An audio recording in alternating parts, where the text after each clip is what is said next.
ये हेलिडे रेज़निक और क्रेन की बुक के सेकंड चैप्टर की एक्सरसाइज 28 है और इसकी स्टेटमेंट ये है, a high performance jet plane practicing radar avoidance manoeuvres is in horizontal flight 35 metre above the ground.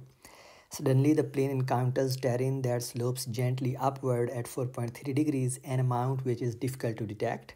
How much time does the plane have to make a correction if the plane is to avoid flying into the ground? The airspeed is 1300 kilometre per hour. तो इसकी statement हमें ये बता रही है कि हमारे पास एक जेट प्लेन है जो कुछ रडार से बचने की प्रैक्टिस कर रहा है, फ्लाइट की प्रैक्टिस कर रहा है और वो ज़मीन से सिर्फ 35 मीटर की बुलंदी पे है. और एक वक्त ऐसा आता है जब जो ग्राउंड है वो एक ख़ास एंगल के ऊपर जो 4.3 डिग्रीज़ है ऊपर को उठना शुरू हो जाता है. तो वो सवाल ये पूछता है कि प्लेन के पास कितना टाइम है इस क्रैश को अवॉइड करने के लिए, क्योंकि जब ग्राउंड ऊपर को उठ रहा है तो एक ख़ास फासले के ऊपर जाके जो वो प्लेन है, जो ग्राउंड है, वो इतना बुलंदी पे पहुंच जाएगा कि प्लेन अगर सीधा भी चलता रहे तो उसके अंदर क्रैश कर जाएगा. तो इसकी अगर हम डायग्राम बनाएं तो फ़र्ज़ करें कि ये हमारे पास ग्राउंड है और इस ग्राउंड से कुछ बुलंदी के ऊपर ये हमारे पास प्लेन है. अब मान लें कि ये प्लेन है तो हमारे पास जो प्लेन की बुलंदी है ग्राउंड से उसको अगर हम एच कह लें तो वो कितनी है, 35 मीटर. और इस पॉइंट से जो ग्राउंड है वो ऊपर को उठ रहा है इस तरह, और वो किस एंगल पे ऊपर को उठ रहा है, वो एंगल जो है वो 4.3 डिग्रीज़ है. अब आप देख सकते हैं कि जब ग्राउंड ऊपर को उठ रहा है तो अब उसके सामने ये कुछ न कुछ हाइट बनती जा रही है, ये वाली जो फासला है. और अगर आप देखें तो ये हमारे पास एक राइट एंगल ट्राइंगल सी बन रही है. और चूँकि प्लेन अब सीधा इस डायरेक्शन में मूव कर रहा है और हम यहाँ से देख सकते हैं कि अगर प्लेन सीधा मूव करता रहे तो वो इस जगह पे आके टकरा जाएगा ग्राउंड से. और यही पूछा गया है कि अगर ये हाइट जो है ये 35 मीटर है, जिसका मतलब है कि ये वाली हाइट भी 35 मीटर है, तो प्लेन के पास कितना टाइम है इस क्रैश को अवॉइड करने के लिए. तो हमने टाइम कैलकुलेट करना है. पहली बात तो ये है कि अगर प्लेन की स्पीड दी हुई है, तो अगर प्लेन जो है वो इस डायरेक्शन में मूव कर रहा है और हमने टाइम कैलकुलेट करना है तो हमें दो चीज़ें चाहिए.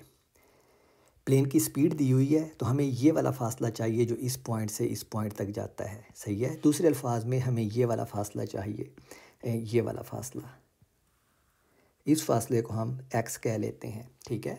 तो इसका मतलब है कि अब अगर हमें टाइम कैलकुलेट करना है तो टाइम के लिए हमें क्या चाहिए, सिंपली x फासला चाहिए. और x फासला कवर करने में जो उसको टाइम लगेगा ऑब्जेक्ट को, प्लेन को, अगर उसकी स्पीड v है तो जो x होगा वो किसके इक्वल होगा, v टाइम्स t के इक्वल. सही है. ये बिल्कुल किधर से आई है ये चीज़, अगर आपको इसकी समझ नहीं आई तो ये सिंपली वेलोसिटी की डेफिनेशन से आई है, v equals x divide by t, जो एवरेज स्पीड का फार्मूला है.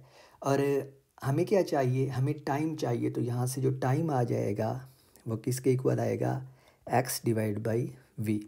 तो इस फार्मूला से हम टाइम को कैलकुलेट कर सकते हैं, लेकिन प्रॉब्लम ये है कि हमारे पास x नहीं है.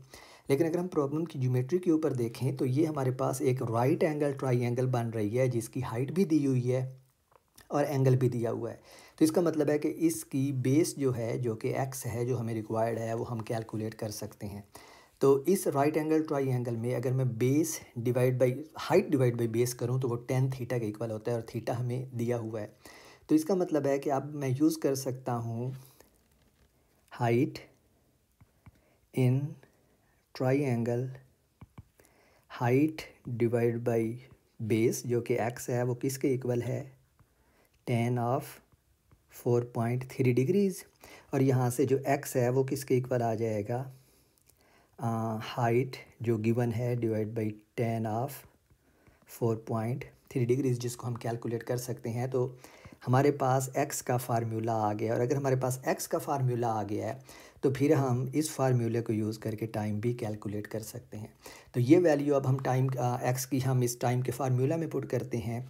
और जब टाइम के फार्मूला में पुट करेंगे तो t इक्वल आएगा x जो किसके बराबर है, h डिवाइड बाई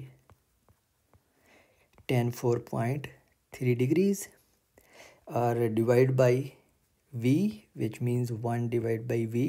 तो हमारे पास जो फार्मूला बन जाएगा वो बनेगा h divide by v times tan 4.3 degrees. और अब अगर हम देखें तो हमारे पास h भी दिया हुआ है 35 मीटर है, स्पीड भी दी हुई है 1300 किलोमीटर पर आवर है, जिसको आप मीटर्स पर सेकंड में कन्वर्ट कर सकते हैं, और tan 4.3 डिग्रीज़ हम कैलकुलेट कर सकते हैं। तो हमने टाइम को एक ऐसे फार्मूला की फॉर्म में लिख लिया है जो वैल्यूज़ हमारे पास मौजूद हैं। तो जब आप इस सब को वैल्यूज़ पुट करके कैलकुलेट करते हैं तो जो हमारे पास टाइम आता है वो 1.3 सेकंड्स आता है।